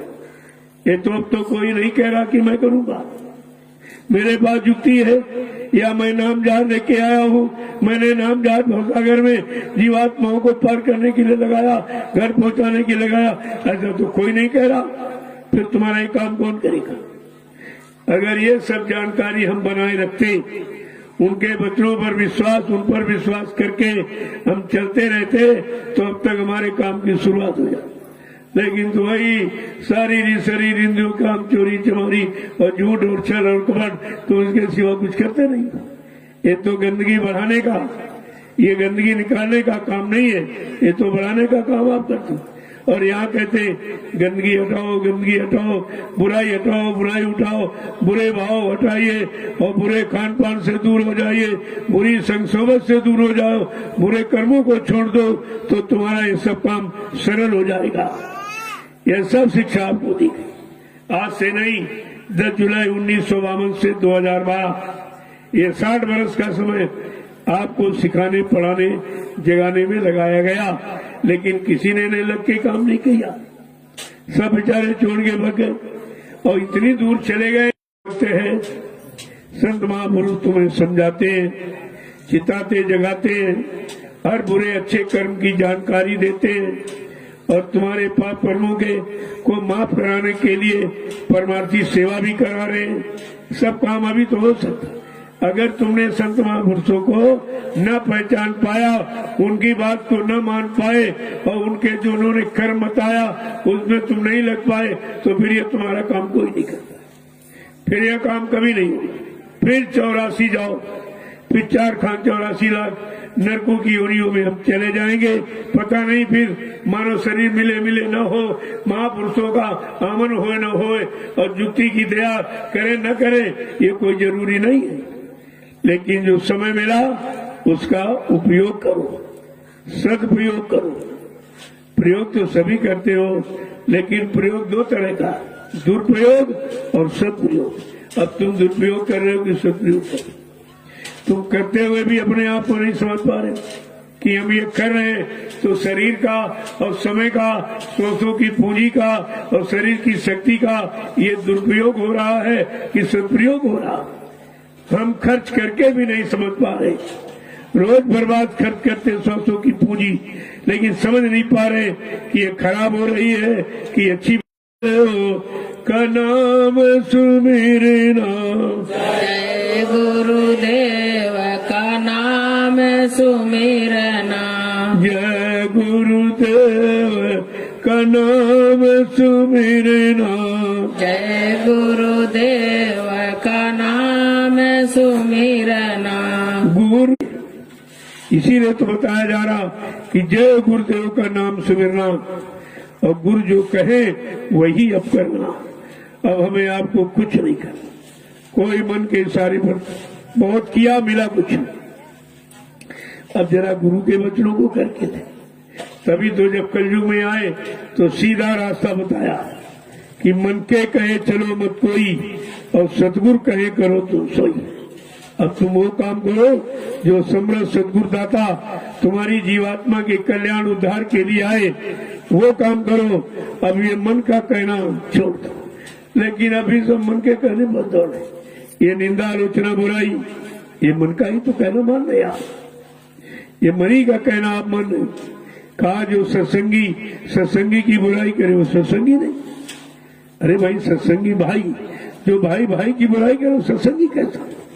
टाट वाले की बुराई करे, कहा वो नकली है, असली नहीं है। ये सब पहले आपको इशारे में बताया गया, लेकिन बात समझ में किसी की आ नहीं रही, क्योंकि एक ही सामान सबने पकड़ लिया, निंदा, आलोचना, बुराई, क्रिटिसाइज, इसके अलावा कुछ नहीं। अब ये गंदगी पहले की इतनी नदी है और सबकी निंदा आलोचना बुराई करके उनके बुरे पाप कर्मों को तुम लाद लोगे तो बताओ गंदगी से तुम कैसे हटोगे? कब ये गंदगी दूर होगी? जब तक गंदगी नहीं दूर होगी तो बंदगी स्वीकार नहीं होगी। ये हमेशा ध्यान में आपको रखना है। जय गुरुदेव, जय गुरुदेव, जय गुरुदेव, जय गुरुदेव, जय गुरुदेव। नाम किसका? प्रभु का, जय गुरुदेव। नाम किसका? प्रभु का, प्रभु का प्यारा नाम। जय जरा खड़े हो जाइए तो देखो कितनी ढील है अभी। जितनी ढील है उतनी उधर जाने में देरी है। जल्दी चल पड़ोगे जल्दी पहुंच जाओ, देर से चलोगे देर में पहुंचो, और नहीं चलोगे तो बिल्कुल नहीं पहुंचो। पहले चलना सीखो। जब बच्चा छोटा होता है तो माँ उंगली पकड़ाती और धीरे धीरे चलना सिखाती। चलने लगता है फिर दौड़ने लगता है और दौड़ करके हर चीज को प्राप्त कर लेता है। ठीक उसी तरह हमारा मन खराब, सतगुरु समृद्ध दाता दयालु ने अपनी उंगली पकड़ाई, हमें आपको उनकी उंगली पकड़कर अपने मंजिल की तरफ चल देना चाहिए। नहीं तो ऐसा समृद्ध मालिक, ऐसा हमदर्द, ऐसा शुभचिंतक, रहबर रहनुमा न कभी इस मंडल पर आया और न कभी आएगा, जो तुम्हारा इतना बड़ा काम करने के लिए यानी प्रयत्नशील है और तुमसे कुछ मांगता नहीं, तुमसे कुछ लेता नहीं, कोई इच्छा कामना रखता नहीं और तुम्हारा काम करता। इससे बड़ा तुम्हारा शुभचिंतक हितैषी कौन होगा? हम अपने परम हितैषी को नहीं सोच पाए क्योंकि आपने वचनों को पकड़ा नहीं। अगर सत्संग वचनों को पकड़ लेते तो ये सब आसान हो जाता। नहीं सत्संग समझ में आ रहा तो सेवा करो, और सेवा भी नहीं समझ आ रही तो भजन करो, और भजन भी नहीं समझ रहा तो फिर कुछ तो फिर रोना सीखो। रोना बिन रोए नहीं पाइयो साहब का दीदार, हंसियों से कंठ न पायो जिन पायो तिन रोए, और हंसे खेले पीऊ मिले तो कौन सुहागन होए। और रोना भी तो नहीं आता है, ये आंसू बहाना नहीं रोना, वो बिरे का आंसू। देखो आंख एक किनारे दो ही है, ये संसारिक आंसुओं का है, ये बिरे की बिरे के आंसू बहुत कम। वो तो मीरा के पास थी, सेजोबाई के पास थी। कलयुग में तमाम स्त्रियों ने मालिक को पाया, जबकि अन्य युगों में स्त्रियों को अधिकार नहीं, लेकिन संत महापुरुषों ने उनका भी अधिकार खोल दिया कि उनके अंदर भी यानी जीवात्मा, जिस शरीर में जीवात्मा है, चाहे स्त्री तन हो, चाहे पुरुष तन, चाहे मादा हो, चाहे जन कोई भी हो, वो परमात्मा पाने का पूरा अधिकारी है। ये अधिकार कलयुग में केवल हम सबको संत सदगुरु ने दिया, ये तो अधिकार पहले नहीं था। देखो कितना बड़ा तुम्हारा अधिकार छीन करके इस अधिकार में मिला दिया कि स्त्री तन भी यानी मतलब अभ्यास करके और भजन करके प्रभु प्राप्ति कर सकती है। और मीराबाई सैजोबाई बहुत बेचारी रोई, जब तक नहीं मिला मिलाने वाला, कहती कि मतलब अभी खोजत खोजत मिले संत सदगुरु रविदास, जिन दियो नाम सहदानी, तब पिया पाए पी अपना, तब मेरी पीर बुझानी, मीरा खाक खलक सहदानी। कहा मेरी पीड़ा, मेरा दुख, मेरी तकलीफ जब हटी तो हमको पिया प्रीतम से मिलाने वाला मेरा सदगुरु रविदास जी मिल गए, उन्होंने दया कर दी। अब वो तो जात के चमार थे, क्या मीरा ने चमार को गुरु बनाया था? अरे भाई गुरु कोई जाति नहीं होता, गुरु ज्ञान होता। ज्ञान को गुरु कहते, तुम जातियों में विभाजित कर देते हो तभी परेशान हो। यहाँ तो कोई जात भगवान ने बनाई नहीं थी, उन्होंने एक इंसानी शक्ल बना दी। अब तुम इस इंसानी शक्ल को कहीं हिंदू कहते हो, कहीं मुसलमान, कहीं सिख ईसाई कहते हो, कहीं ब्राह्मण क्षत्रिय वैश्य तुम कहते हो, लेकिन भगवान ने तो नहीं कहा, उसने तो मतभेद किया नहीं, कोई फिरका कोई छोटे बड़े का बनाया नहीं। इसलिए संत मत ये सबको प्रभु प्राप्ति का रास्ता समान देता, क्योंकि उसके यहाँ कोई जात पात नहीं, कोई छोटा बड़ा, कोई गरीब अमीर, कोई स्त्री पुरुष का ये बाहरी कोई खोल का रिश्ता नाता नहीं होता। वो तो आत्मिक रिश्ते से अपना रिश्ता बनाते हैं, आत्मा से रिश्ता बनाते हैं।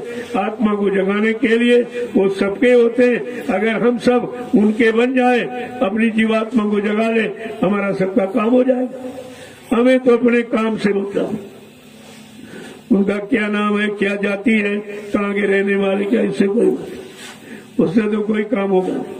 अरे जब मानव तन धारण किया है तो किसी की नहीं शरीर में तो आएगी, कोई न कोई माँ बाप बनेगा, कोई गांव घर जिला भी बन जाएगा, लेकिन वो इसमें सीमित नहीं, वो असीमित होते, वो सारे विश्व के लिए आते और विश्व का परिवर्तन करते और विश्व को सच्ची अच्छी सलाह देते और विश्व के सारे इंसानों को एक अच्छा रास्ता दिखाकर उनको उनके घर पहुंचाते। जय गुरुदेव, जय गुरुदेव, जय गुरुदेव। नाम किसका?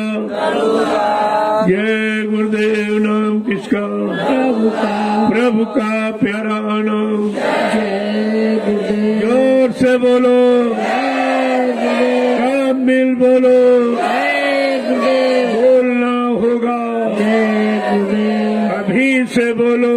जय गुरुदेव, दुख दर्द हरेंगे, जय गुरुदेव, सब कष्ट मिटेंगे, जय गुरुदेव, सुख शांति भी देंगे, जय गुरुदेव, सबके दाता, जय गुरुदेव, सबके मालिक। जय गुरुदेव, प्रेम से बोले, जय गुरुदेव। ये नाम नहीं इंसान का, ये नाम है प्रभु का, ये काम नहीं इंसान का। ये काम है प्रभु का। कहते हैं अब परिवर्तन कलयुग का किसी इंसान की बस की बात नहीं। वैसे हर युग में जब भी परिवर्तन किया गया वो समय के जगह नाम से हुआ, लेकिन वो परिवर्तन शरीर इंद्रियों को लाभ देने वाला था। आज कलयुग का परिवर्तन शरीर इंद्रियों को तो लाभ देगा ही, उनको अच्छे खान पान सिखाकर पाकसार निर्मल पवित्र करेगा और साथ साथ में जीवात्मा को जगाकर परमात्मा से मिलाएगा, उसको घर पहुंचाएगा। ये काम करने के लिए ये जय गुरुदेव प्रभु का नाम, कोई आदमी इंसान का पेड़ पौधे का नाम नहीं। जब प्रभु का नाम पता चल गया, जो नाम कभी मालूम नहीं था, वही प्रभु का नाम लेके कौन आएगा, प्रभु नाम का प्रचार कौन कराएगा। तो ये तो जब कबीर साहब से उनके प्रिय शिष्य धर्मदास जी ने पूछा, क्योंकि कबीर ने सारे शिष्यों को इकट्ठा किया और उनसे पूछा कि भाई हमारी एक इच्छा हो रही है कि हमारा ये पुराना हो गया शरीर, मैं इसको बदलना चाहता हूँ, मैं बदलना चाहता हूँ। तो धर्मदास जी ने कहा कि साहब हमको तो इसी शरीर की पहचान है, आप दूसरा शरीर धारण कर लोगे, हम कैसे पहचानेंगे। तो कबीर साहब ने कहा अरे भाई मेरी पहचान लिख लो। कबीर साहब बोलते गए, धर्मदास जी लिखते गए। कहा लिखो, हंसा घबराइयो मत, हम फिर आवेंगे, काशी धाम मुक्ति का नाका ता हम यज्ञ करावेंगे। कहा जब मैं अब की बार शरीर धारण करके आऊंगा तो काशी में एक साकेत महायज्ञ कराऊंगा, तुम समझ लेना इस शरीर में मैं ही आ गया। तो ये कबीर की पहली वाणी। बाबा जय गुरुदेव जी महाराज ने 25 फरवरी सन 1979 को काशी के दशाश्वमेध घाट रेती में साकेत महायज्ञ करके कबीर की पहली वाणी को सिद्ध कर दिया। धर्मदास जी कह रहे हैं साहब ये सब कैसे क्या होगा। कहा लिखो, 4 वर्ण 36 जात हम घर घर अलग जगावेंगे।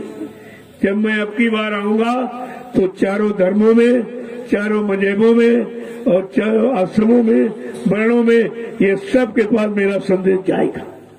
जो मैं अब की बार इस शरीर में आया हूँ, इस शरीर से मैंने केवल 2 जातियों को जगाया हूँ। अब की जगहियों कोरी चमाड़ा और फिर जइहो राजन दरबारा। कोरी माने बिल्कुल कोरा और चमार माने जिसको ये मानव शरीर की जानकारी हो, चमकार उसी को कहते हैं। और तुमने वो जातियों बना दिया, वो भी जाति तमाम भिन्नताएं पैदा, तमाम खिन्नता पैदा कर ली, भेदभाव पैदा, छोटे बड़े का आग पाग बैठना छूना ये सब तुमने लगा दिया, तो तुम उधर चले गए, सब फंस गए आप। तो कहते जब अब की बार आऊंगा तो मेरा संदेश चारों धर्मों में और राजनीति लोगों के कानों तक पहुंचेगा। तो 24 मार्च 1980 को अहमदाबाद में दूरदर्शी को जन्म देगा, राजनीति लोगों के कान तक सच्चा राजनीति और सच्ची धर्मनीति का संदेश पहुंचा दिया, सबके पास पहुंचा दिया। देखो कितना बड़ा काम किया। और फिर दूरदर्शी का राष्ट्रीय अधिवेशन करनाल जिले में, जो हरियाणा में है, करनाल जिले के कालीदास रंगशाला पार्क में 7, 8, 9 फरवरी को संपन्न किया और कहा मैंने दूरदर्शी को आशीर्वाद दे दिया, ये बच्चा फले फूलेगी और तुम ऐसा करो, सब लोग दूरदर्शी का महाप्रसाद ये हिंदुस्तान में जितने यानी कार्यालय हैं, अधिकारी कर्मचारी सबके पास पहुंचा दीजिए। आपने प्रसाद पहुंचाया और तुम ही भूल गए। प्रसाद का कोई असर नहीं, काम की शुरुआत नहीं, व्यवस्था लागू की नहीं गई और कहते व्यवस्थापक चला गया। फिर ये काम कौन करेगा? क्या उनका काम और कोई कर सकता है? क्या संत वचन पलटत नहीं पलट बार ब्रह्मांड, क्या सब झूठ लिखा है? ये सब पर विचार आपको करना चाहिए और सब बेचारे भ्रमित हो गए, तब छोड़ के भाग गए। तुमने कितना प्रचार किया हिंदुस्तान में बाबा जी के वचनों का और तुम ही भूल गए हो। तुमने भारत की जनता को बताया कि विश्व को सुख शांति इसी जय गुरुदेव नाम से मिलेगी और विश्व को सच्ची सुख शांति बाबा जय गुरुदेव जी महाराज से मिलेगी, और तुम उन्हीं को कहते हो मर के चले गए। तो विश्व को सच्ची सुख शांति कौन देगा? अरे बचनों पर भी तो याद करो। क्या सदगुरु झूठ बोलने के लिए आए? क्या झूठ बोल के चले गए? वादा खिलाफी करने आए, वादा खिलाफी करके चले गए? ये सब आपको विचार करना चाहिए था। लेकिन अगर सत्संग वचनों को तुमने दृढ़ता मजबूती से और लगन के साथ अगर सुना होता, वचनों को अपने जीवन में उतारा होता, कार्य रूप में वर्णित किया होता, आज तुम ये शंका संदेह में कभी नहीं जाते, सारी सच्चाई तुम्हारे पास होती। लेकिन आपने तो सब बोला। धर्मदास जी कह रहे हैं साहब आप किस नाम से प्रचार कराओगे? मैं कैसे समझूंगा कि आप ही आ गए हो? कहा लिखो गुरु नाम का डंका लेके हम शब्द का ढोल बजावेंगे। मैं गुरु नाम से प्रचार कराऊंगा और शब्द का ज्ञान देके जीवात्माओं को जगाऊंगा, उनके घर पहुंचाऊंगा। मैं 2 नाम लेके आऊंगा, एक वर्णात्मक, एक ध्वन्यात्मक। जय गुरुदेव वर्णात्मक नाम के द्वारा देश दुनिया में सुधार करूंगा, खान पान ठीक करूंगा, सबको सही सच्चे रास्ते पर खड़ा करूंगा, सबको मदद दूंगा और 5 नामों की ध्वनि सुनाकर जीवात्मा को उसके घर पहुंचाऊंगा। मैं ये दोनों काम करने हूँ। देखो धर्मदास जी कह रहे हैं साहब एक शंका और रह गई, जरा बता दीजिए कल वो क्या है? कहा क्या उस समय के लोग तुमको अपना सच्चा सदगुरु मान लेंगे, सच्चा मालिक मान लेंगे, विश्वास करेंगे? कबीर साहब कहते नहीं, धर्मदास आज इस समय ही वही हमें पहचानेंगे जो मेरे पुराने जीव जिनको मैंने नाम दान दिया, माला खूटी पर टांग दी, सुमरन गान भजन नहीं किया, जब मैं आवाज लगाऊंगा वही पुराने जीव मेरे भागते दौड़ते चले आएंगे, वो मेरी शरण में रहेंगे, रुकेंगे। लेकिन स्वार्थी लोभी लालची ये शरण छोड़ के भाग जाएंगे। ये सब शरण छोड़ के भाग जाएंगे। देखो सब आपके सामने हुआ, लेकिन आप समझ कुछ नहीं। अब भी हो रहा है और हुआ, लेकिन आपने तो कुछ नहीं समझा, कोई बात समझ में नहीं आई। इसलिए वचनों को पकड़ो, अपने जीवन का आधार बनाओ और वचन ही तुमको सब तरफ से बचाएंगे, दूसरा बचाने का कोई उपाय है नहीं। जय गुरुदेव, जय गुरुदेव, जय गुरुदेव। नाम किसका? जय गुरुदेव नाम किसका, प्रभु का प्यारा नाम। अब आप लोग अपनी अपनी सेवा में चलो। देखो यहाँ आए हो तो कुछ न कुछ सेवा करो, सेवा कर लो, फिर चले जाओ, फिर मौका मिले फिर आ जाओ। तो इसलिए अब आए हो तो सेवा कर लो, और इसके बाद क्योंकि वो भी घर आपका, ये भी आप, वो भी परिवार आपका, ये भी गुरु परिवार भी आपका, यहाँ कोई दूसरा नहीं है। वो गृहस्थ आश्रम है और ये भी आश्रम है, ये मतलब है नहीं। तो दोनों आश्रम आपके, और दोनों आश्रम को समझना और संभाल के रखना, ये हमारा आपका सबका कर्तव्य है। अगर अपने हम मानवीय कर्तव्य को समझ लें तो ना वो आश्रम बिगड़ेगा न ये बिगड़ेगा, दोनों सुचारू रूप से चलते रहेंगे। इसलिए समय मिले आ जाओ और फिर बोला चले जाओ, वो भी व्यवस्था देखते रहो, ये भी देखते। अब ये जरूर है वो गौड़ है, ये मुख्य, लेकिन अभी हम उल्टा समझते, उसे मुख्य मानते, इसको गौड़ मानते। उसमें ज्यादा समय देते, इसमें कम। जिसमें ज्यादा समय देते हो वो तुम्हारे साथ नहीं जाएगा, जिसमें कम समय देते हो यहाँ का कर्म तुम्हारे साथ जाएगा, तुमको साथ ले जाएगा। ये परमार्थी सेवा आपके साथ जाएगी, और शरीर इंद्रियों की जो पारिवारिक सामाजिक सारी सेवाएं करते हो वो यही छूट जाएंगी। कोई सेवा तुम्हारे साथ नहीं जाएगी, कोई सेवा का लाभ तुम्हारे साथ नहीं जाएगा। यानी हमारा करना धरना सब बेकार है तो है, लेकिन हम इसे बेकार समझेंगे कैसे, क्योंकि 3 युगों से हम इसे अच्छा मान के पकड़े हैं, अच्छा सच्चा मान के आज भी उसी में लगे हैं, उसी को संभाल रहे हैं। लेकिन जब ये नहीं मालूम कि ये संभालना कहाँ, यहाँ सब मिटना है, सब खत्म होना है, सब नष्ट होना, बर्बाद होना है, मिट जाना है, लेकिन हम अपनी अज्ञान बुद्धि से उसे ही संभालते रहते। अगर सत्संग से ज्ञान बुद्धि आ जाए तो उससे अपना काम बना लो और इससे घर पहुंच जाओ। दोनों समझ लो, वो व्यवस्था परिवार की, शरीर की रक्षा की है, शरीर के शुद्धिकरण की है, शरीर को लंबे समय तक निरोग रखने की। अगर इस भाव से उस व्यवस्था में रहो और व्यवस्था को चलाओ, तब तो तुम फंसोगे नहीं, काम कर लोगे अपना, कि हम इसलिए व्यवस्था में रह रहे। इस शरीर को व्यवस्था चाहिए, इसको रोटी कपड़ा मकान चाहिए, ये इसकी खुराक है। अगर नहीं मिलेगा, आधार नहीं रहेगा तो ये टिकेगा इस पर, चलेगा किस पर, लेकिन आधार समझकर। बाकी सुधार तो यहाँ से होता, वो आधार है, यहाँ सुधार है, जीवात्मा का उद्धार है। ये दोनों काम इधर है। जय गुरुदेव, जय गुरुदेव। अब आप चलिए, जो लोग जाने वाले हैं मैं यहाँ अंदर आपसे मिलूंगा, यहाँ मिल लूंगा। तो हमेशा इस बात का, जो जाने वाले हैं अपना प्रसाद ले लो, चले जाओ। वैसे कल मैंने आपको दर्शन भी किया, आपको प्रणाम भी किया, और सुबह ही यानी पूरे दिन कल नैनी चला चली रही, मैं बराबर बैठा और मतलब प्रसाद भी आपको दे दिया। वैसे तो कल ही आपका काम कर दिया, तो चले जाओ। आप नहीं मानते हो, कोई नहीं विश्वास हो रहा, तो चलो आपकी सेवा के लिए बैठ जाऊंगा, ये भी सेवा आपकी हो जाएगी। जय गुरुदेव। क्योंकि कुछ सामान आप ले आते हो, हमको तो जरूरत नहीं, अगर न लूं तो आपके भाव बिगड़ जाते कि लो मैं लाया, हमारा लिया नहीं गया, हमारा लिया नहीं, हमारा खराब था, छोटा था, कम था, इसलिए नहीं लिया। क्या ऐसा कोई भाव नहीं है, हमें जरूरत नहीं, क्योंकि हम कितना आपका करते। आप ये कपड़े देते तो यही नहीं फटते, यही बहुत दिन चलते रहते, तो फिर जरूरत क्या है। एक रोटी दोपहर एक शाम, वो भी आपकी खाता हूँ। रोटी भी मेरी नहीं, कपड़ा भी मेरा नहीं, ये झोपड़ी भी मेरी नहीं, तुम्हारी बनाई। यही रोटी कपड़ा मकान तो लोगों को फंसाए पड़ा, तो मैं भी उसी व्यवस्था में हूँ, ऐसा नहीं।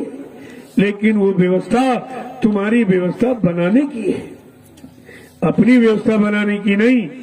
और तुम्हारा घर मकान अपनी व्यवस्था बनाने की, ये घर मकान रोटी कपड़ा तुम्हारे बनाने का सामान, तो आपको समझना चाहिए। तो इसलिए, और ये गाड़ी भी आपने दे दी, देखो सब सामान मेरे पास है, मेरे पास तो एक नया पैसा भी नहीं, और जो है ये आपका दिया हुआ और आपके काम में लगा देता। जो पहले दिया ये सामने जमीन, अब जो दे रहे हैं वो सामने निर्माण कार्य उधर इधर सब हो रहा। ये सब यहाँ कोई शंका की बात नहीं, हमें कुछ चाहिए नहीं क्योंकि हमको जरूरत नहीं। हम कोई फल फ्रूट, कोई मेवा, कोई मतलब घी तेल तला मीठा मीठा तो हम खाते पीते नहीं। बहुत सादा भोजन मेरा। अगर साधन भोजन सूखा भोजन न करे तो इतनी उम्र में तो बोलना मुश्किल है। मोटा हो जाऊंगा, आवाज नहीं निकलेगी, आपकी सेवा नहीं हो पाएगी, तो ऐसा काम कोई नहीं किया जाता। और ये इसीलिए आपसे कहता हूँ ऐसा भोजन सादा भंडारे का खा लो, निरोग बीमारियों से फुर्सत मिल जाए। लेकिन आप जवान में इतने बन गए हो कि जवान की पूर्ति के लिए इतना काम आपने आज तक किया, इसकी पूर्ति हुई, इतने करोड़ों कुंटल खा डाला तो कुछ नहीं बचा, कुछ लाभ नहीं मिला। फिर जवान के स्वाद की पूर्ति कब तक कराते रहोगे? क्योंकि इसका स्वाद कभी पूरा होता नहीं और ये कभी भी साथ आपके जाएगी नहीं कि वो शरीर में लगी जवान और शरीर जला दिया जाएगा, साथ में जवान जल जाएगा। और शरीर के लिए जो आपने अच्छा बुरा पाप कर डाला और शरीर में यहाँ जलाया जा रहा और जवान भी जलाई जा रही, और जो काम किया कर्म उसकी सजा बाकी, वो आपको उधर भोगनी पड़ेगी। क्योंकि शरीर तो जाएगा नहीं, जीवात्मा जाएगी, तो जीवात्मा को भुगतान करना पड़ेगा। तो हम करते हैं और जीवात्मा के लिए कितना कष्ट, परेशानी का माहौल वातावरण बना देते हैं कि बेचारी यानी बेगुनाह और निर्दोष ये सजा पा रही है। इसीलिए कि तुम शरीर में थी, तुम ज्ञानवान थी, तुम चेतन थी, तुमने शरीर को जड़ और मन में क्यों लगाया, भोगों में को फंसने दिया, इसलिए बेचारी को सजा मिलती। अपराध करे कोई और, सजा कोई और पावे, अपराधी मन है और दंड शरीर को दिया जाए। ये तुम्हारे सामने हो रहा, कहते मारो उसको, 2-4 डंडे, इसने बहुत बुरा किया। और जिसने बुरे कर्म की सलाह की वो अंदर चुपचाप बैठा मन, वो तुमको दिखाई नहीं देता, वो तुम्हारी पकड़ में आता नहीं, तो तुम मारोगे कैसे? लेकिन महापुरुषों ने कहा कि मन मारो तन जारो, इंद्री भोग विसारो, इतना काम करो तुम अब की, फिर आगे की सतगुरु जानी। इतना काम शरीर में हमें आपको करना पड़ेगा। मन मारने का मतलब मन की खुराक बंद कर दो, ये मर जाएगा। शरीर खुराक दो, शरीर मर जाता। मन की खुराक भोग है और भोग रोग का कारण है।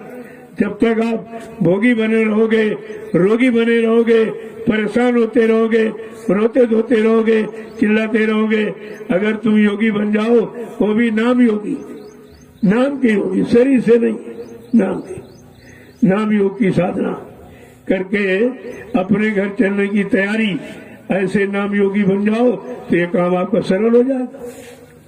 जय गुरुदेव, जय गुरुदेव, जय गुरुदेव। नाम किसका? प्रभु का। जय गुरुदेव। नाम किसका? प्रभु का। प्रभु का प्यारा नाम। जय गुरुदेव। देखो यहाँ आए हो, कोई न कोई सेवा जरूर करो। जब आप नहीं कर पाते हो तो कोई कोई सेवा आपको बता दी जाती है कि भाई कुछ फावड़े भेज दो, कुटलिया भेज दो। आप तो नहीं कर पाओगे, लेकिन थोड़ा सामान तो सेवा में लगा, उसका तो फल आपको मिलेगा। कोई सामान की बात कह दी जाती, भाई ये यहाँ कर दो, ये कर दो, ये कर दो, तो तुम नहीं भी आओगे, तुम्हारा पैसा लगा, तुम्हारा सामान दिया लगा, तो इसका तो लाभ आपको मिलता रहेगा। और लाभ मिलेगा जब लाभ पाने वाला कोई काम किया है। ये थोड़ी अपने पास रख लो और अपने सब खाने पीने में खर्च कर दो, फिर तुम लाभ क्या दे पाओगे? और ये काम कहीं नहीं हो रहा। जहां जहां सेवाएं आपने दी, जो मथुरा में आपने सेवा दी, तब क्या कहा गया था कि बच्चों जो मेरे हाथ में सेवा देते हो तो बड़ा बड़ा नोट हमको नहीं मिलता है, छोटा छोटा मिलता है। लोग नहीं समझ पाए। जब ये कह दिया भाई बड़ा वाला नोट नहीं मिलता, छोटा वाला मिलता, तो आपको समझना चाहिए बड़ा वाला हमारा जाता कहाँ। लेकिन कुछ नहीं, इशारा ही सब कुछ होता है। और इशारा समझदार के लिए होता। अगर समझदार हो तो इशारे को समझ जाते हो। कहने का मतलब है तो कहा जो तुमने सेवा दी है, इस सेवा तुम्हारी इस सेवा से मैं एक महाविश्वविद्यालय का मथुरा में निर्माण करूंगा, जिसमें गरीबों के बच्चे मुफ्त शिक्षा पाएंगे। खाने की व्यवस्था, कपड़े की व्यवस्था, किताबों की व्यवस्था, रहने की सब व्यवस्था मुफ्त होगी। उसमें आपके धन लगाने की बात। फिर कहा तुम्हारे इसी सेवा से मैं मथुरा में एक धर्मादा चिकित्सालय का निर्माण करूंगा। जो लोग दवा से कहीं ठीक नहीं हो पा रहे, मैं उनको दुआ से ठीक करूंगा। ये सब कहाँ चला गया? पैसा भी खत्म और काम कुछ नहीं हुआ। तो जो काम आपको दिया गया, बताया गया कि आपने मेरे हाथ में जो सेवा पकड़ाई, मैंने इस काम के लिए इकट्ठा की, उस सेवा का बंदरबाट हो गया। दोनों ने बांट लिया, सब सेवा खत्म। इधर उधर खान पान गंदे में तुम्हारी सेवा चली गई, क्योंकि इन्होंने झूठ बोला कि बाबा जी चले गए। अब वो झूठ को छिपाने के लिए इन्होंने फोर्स का सहारा लिया। जब वो फोर्स आती है तो उनको मुर्गा अंडा खिलाना, शराब पिलाना, इसी में तुम्हारी सारी सेवा चली गई। और अब भी जा रही, तुम्हें होश नहीं है सेवा का। कहते बाबा जी सेवा को मना करते। मैंने कहा मैं मना नहीं करता हूँ, मैं सेवा का तरीका बताता हूँ, सेवा का लाभ बताता हूँ। सेवा का लाभ जब मिलेगा जब सेवा परमार्थी काम में लगेगी, ऐसे कोई लाभ नहीं दे सकता। और तुम अभी नहीं समझ पा रहे बेचारे, अभी तो लोग नहीं समझ पा रहे। ये भी नहीं पूछते कि भाई पहला वाला तो हिसाब दे दीजिए, जो 60 साल वाला हिसाब कहाँ गया? 60 साल जो सेवा दी गई वो कहाँ चली गई? और अब भी ले रहे हो तो ये कहाँ जा रही? अगर हिसाब आप मांगने लगो तो 2 मिनट लगेगा परिवर्तन में। ये सब छोड़ के भाग जाएंगे, दिखाई कोई नहीं देगा। लेकिन तुम अभी खुद ही नहीं समझ पा रहे हो। और जबकि मैं करके दिखा रहा हूँ वो सेवा, वही सेवा का देखिए। जबकि मैंने कोई सेवा मांगी नहीं, कोई सेवा का अंक निर्धारित नहीं किया कि 3 अंकों की, 4 अंकों की, 5 अंकों, कुछ नहीं। जबरदस्ती जो श्रद्धा से आप दे, और 10 रुपए ज्यादा कोई देता नहीं था। वो तो कोई एक आधे 50-100 दे दिया, नहीं 10 रुपए। अब सोचिए 10 रुपए में इतना काम कोई मानेगा? किसी से कहो ये 10 रुपए का काम, कौन मानेगा? लेकिन 10 रुपए का काम।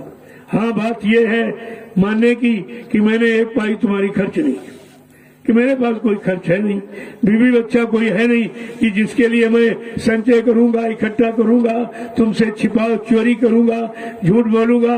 ये तो ऐसा तो कुछ है नहीं, तो हम करेंगे क्या? और वैसे ज्ञान दृष्टि से ये मेरा परिवार है, तो यही परिवार सच्चा गुरु परिवार ही सच्चा परिवार। हर इंसान अपने परिवार के लिए करता, तो मैं भी अपने गुरु परिवार के लिए कर रहा हूँ। इसमें से कौन सा बुरा कर रहा हूँ, किसका नुकसान कर रहा हूँ? फिर आप समझे नहीं पाते हो। अगर गुरु परिवार के आप सदस्य हैं तो आप भी इसी तरह से अपने बिखरे हुए गुरु परिवार को इकट्ठा करो। ये सबका कर्तव्य है। हमसे जो भी पूछता है कि मैं क्या करूं, हमने कहा जो मैं कर रहा हूं तुम भी करो। परिवार पर इकट्ठा, अब परिवार इकट्ठा करने की बस की बात नहीं, क्योंकि इन्होंने परिवार को लूटा है, वो घसीटा है और आज भी लूट रहे। तो ये कैसे इकट्ठा करेंगे परिवार? जो धन इकट्ठा करने में लगा वो परिवार इकट्ठा नहीं करेगा, उसको तो विघटन में फायदा। परिवार इकट्ठा हो जाएगा, सब जान जाएंगे, सब समझ जाएंगे, सच्चाई खुल जाएगी, कोई एक पैसा देगा नहीं। तो ये काम क्यों करेंगे? लेकिन मेरा काम अपने गुरु परिवार को संगठित करना। ये आदेश जो 1971 में, जो पुराने प्रेमी होंगे उनको शायद याद होगा, 1971 में ये आदेश जारी किया गया था कि बच्चा, मैंने बड़ी मेहनत परिश्रम से और यात्राएं सहकर ये परिवार मैंने बनाया, ये बगीचा मैंने लगाया है। तुम्हारा सबका परम कर्तव्य है मेरे बगीचे का एक भी पेड़ न हटने देना, न कटने देना। कितने लोगों ने गुरु आदेश माना? एक भी जीव नहीं खड़ा किया। और गुरु ने जितने जीव खड़े किए, लगाए, और करोड़ों जीवों को अपने स्वार्थ लोभ लालच की पूर्ति के लिए हटा दिया। लगाया नहीं, सबको हटा दिया, भटका दिया, मैंने भरमा दिया। तो क्या छोटा मोटा अपराध है? यानी जो परिवार में विघटन करे और सबको अलग करके अपना स्वार्थ हल करे, उससे ज्यादा अपराधी कौन है? उससे बड़ा गुनहगार कौन है? क्या इस सजा से बच जाएगा? कहा था बच्चा, मैंने एक ऐसा जाल बना के रखा कि छोटी बड़ी कोई भी मछली वो बगैर फंसे बचेगी नहीं। तो फिर तुम क्यों नहीं सारा सोच? इससे बचेगा कोई नहीं। आगे वो समय आ रहा, तुम्हारा सबकी पोल खुल जाएगी, सबकी पोल। वैसे मैंने सबकी पोल लगभग तो खोल ही दी है। 9 बरस आज से पूरे हो गए। आज 18 मई है, लीला का दिन है। आज से 9 बरस पूरे हो गए। अब आप सोचिए 9 बरस कितनी मेहनत आपके साथ की। सारे हिंदुस्तान में घूम घूम कर कोई जगह बाकी नहीं रही जहां ये संदेश न पहुंचाया गया हो। और ये प्रेमियों ने अपने इस मोबाइल के माध्यम से ये सब पूरा ये रोज कर वो संदेश जा रहा। सारा हिंदुस्तान सुन रहा है, समझ रहा है। जबकि ये भी समझ रहे कि हिंदुस्तान में सबके मुख बंद हो गए, सब भाषण करना बंद कर दिया। क्यों? वो भाषण था, वो परवचन, वो पराये वचन अपने स्वार्थ के थे। ये संत वचन है जो निरंतर चलते ही रहेंगे और सबके काम आएंगे। ये संत वचन है, ये परवचन नहीं है। आपको सोचना चाहिए ये अपनी जीवात्मा के कल्याण के वचन है, पर माने दूसरे को स्वार्थ लोभ लालच पाने वाले वचन नहीं है। तो एक चीज आपको समझना चाहिए, हमें आपको संभाल के रखना परिवार को। जो परिवार को संगठित रखे वो व्यक्ति कितना महान होता है। जो परिवार संगठित करना जानता वो देश और विश्व को भी संगठित कर देगा। जो परिवार संगठन करना नहीं जानता वो कोई संगठन को बना नहीं सकता। ये भी आपको ध्यान में रखना चाहिए। अब तो विश्व संगठन की बात चल रही है, विश्व परिवर्तन की बात चल रही, गंदे खान पान परिवर्तन की बात चल रही, सच्चे अच्छे कर्म कराने की, अच्छी भूमिका बनाने की का प्रश्न चल रहा। आपको तो सोचना चाहिए सब। जय गुरुदेव। चलो आप लोग अब अपनी अपनी सेवा में चलो। जो जाने वाले हैं मैं अभी उनसे मिले लेता हूँ। ये मिलो और धीरे धीरे आपका काम हो ही गया। यानी आपने शाम को मैंने भजन किया, भंडारे का प्रसाद भी मिल गया, सुबह भी भजन किया, अब सत्संग भी मिल गया, अभी प्रसाद मिल गया, काम हो गया। इसी काम के लिए अब तुम 10 दिन हो तो वही काम, 1 दिन हो तो वही काम। समझना चाहिए आप। धीरे धीरे धीरे लोग चलेंगे और दूसरे आएंगे। सबकी इतनी तो जगह यहाँ नहीं कि सबको एक बार की मैं बुला लूं, तो इसलिए मैंने तो किसी को बुलाया नहीं। मैंने कोई कार्यक्रम भी नहीं रखा। जब बिना बुलाए बिना कार्यक्रम के इतने लोग आ गए। अब आप सोचिए अगर बुला दिया जाए, कोई कार्यक्रम रख दिया जाए तो कोई गिन सकता आदमी क्या? यहाँ संख्या कोई गिन पाएगा? इतनी बड़ी भीड़ हो जाए। और इस भीड़ से किसी को कोई परेशानी, कोई शासन को प्रशासन को किसी को कोई परेशानी नहीं होगी, बल्कि परेशानी दूर करने की यहाँ शिक्षा तालीम दी जाती है। यहाँ वो सिखाया जाता कि देश समाज की सुरक्षा व्यवस्था और अपने खाने पीने जो शुद्ध भोजन है, मानवीय भोजन, इंसानी खुराक, उसको खाओ और इंसानी कर्म करो तो इंसानियत तुम्हारे अंदर आ जाएगी। तुम्हें इंसानियत का भाव सब में पैदा कर दोगे, सब इंसान बन जाए। फिर तकलीफ किस बात की, परेशानी किस बात की? नहीं, मतलब परेशानी तो इसी बात की कि हमारे में इंसानियत, मानवता खत्म हो गई, प्रेम प्यार मोहब्बत पारस्परिक समाप्त हो गया, एक दूसरे के काम आना काम करना हम सब भूल गए। परेशानी का कारण तो ये है। इसलिए अब आप सेवा में चलिए। मैं उनको सबसे मिलता हूं, ऐसा नहीं कोई कहेगा नहीं। कितनी सेवाएं चल रही, वो भी आपकी सुचारू रूप से हो रही। कितनी शांति प्रियता से यहाँ लोग काम कर रहे हैं। इतने लोग हैं लेकिन पता नहीं चलता कितने, ये नहीं पता चल रहा इतनी भीड़ है। क्योंकि हिंदुस्तान में तो भीड़ का डर पैदा कर दिया। भीड़ करोगे बीमारी आ जाएगी। हम कहते भीड़ करो बीमारी चली जाएगी, बिल्कुल उल्टा है। लेकिन कब? जब अच्छा खान पान करोगे, अच्छे सच्चे कर्म करोगे तो बीमारी चली जाएगी। गंदा खान पान करोगे, गंदे कर्म करोगे तो बीमारी और आ जाएगी, अभी आने वाली है।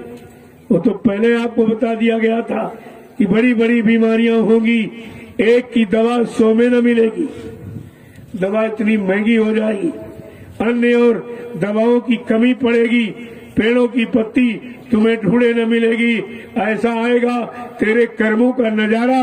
और सुनते तो जाओ संदेशा हमारा, ये कितने पहले आपको कहा गया, बराबर अभी जानकारी दी जा रही, कितने पहले वचन कहे गए, सब तुम्हारे यहाँ सामने आके खड़े हो गए। वही हो रहा और कुछ नहीं हो रहा, जो बाबा जी ने कहा वही हो रहा, और जो कहेंगे वो होगा, दूसरा यहाँ कुछ होने वाला नहीं है। तो आपको तो समझ लेना चाहिए कि पहले का वो हो रहा, इसका मतलब झूठ नहीं है। अब कहा जा रहा उसके लक्षण दिखाई दे रहे, ये भी झूठ नहीं होगा। जय गुरुदेव, जय गुरुदेव, जय गुरुदेव, जय गुरुदेव। नाम किसका? प्रभु का प्यारा नाम। देखो जो भी सेवा मिल जाए उसको कर, आज जाना है तो सेवा करके जाओ, ये सेवा ही तुम्हारे साथ रहेगी, यही तुमको ठीक करे, यही सुधारेगी, यही तुम्हारे कर्मों में परिवर्तन करेगा। ऐसा नहीं, ऐसे सेवा नहीं बता दी गई। आप देख भी रहे हो कि सेवा कर रहे हो, लेकिन आपका कोई स्वार्थ नहीं, कोई स्वार्थ नहीं आप। और ये भी नहीं कहते हो कि भाई हम सेवा क्यों कर रहे हैं, क्या भाई आदेश मिला है कर रहे हैं। जब आदेश का पालन करो तो गुरु को मन घोन आएगा नहीं। जहाँ अहंकार नहीं वहाँ कुछ बिगाड़ नहीं, बिगाड़ तो अहंकार था। जब आया अहंकार, किया कराया सब बेकार। आज अहंकार प्रधान हो गया, सबको अहंकार, किसी को धन का, किसी को बल का, किसी को बुद्धि का, किसी को जाति का, किसी को रूप का, किसी का सामान का, किसी को पद का, किसी को अधिकार का, सबको तो अहंकार। तभी तो कहा प्रभुता पाए का मद नहीं, कर विचार देखो मनमाई। कोई प्रभुत्व में अधिकार मिल जाए, अहंकार पहले आ जाता, और अहंकार आ गया तो सब काम बिगाड़ देता। इसलिए सेवा भाव में करोगे अहंकार नहीं आएगा, अधिकार भाव में करोगे अहंकार आएगा, सेवा भाव में करोगे कोई अहंकार नहीं आएगा। और सेवा भाव हमेशा फलीभूत होता। तो भाव रखो, सेवा करो, दे दिया कर वो तो सेवा में चला गया, उसकी क्या गिनती गणना की थी। तो कहने का मतलब यह है, जब वचनों को समझने लगोगे, जीवन में उतारने लगोगे, धीरे धीरे तुम्हारा जीवन सेवामय बन जाएगा। जय गुरुदेव। अब आप चलिए सेवा।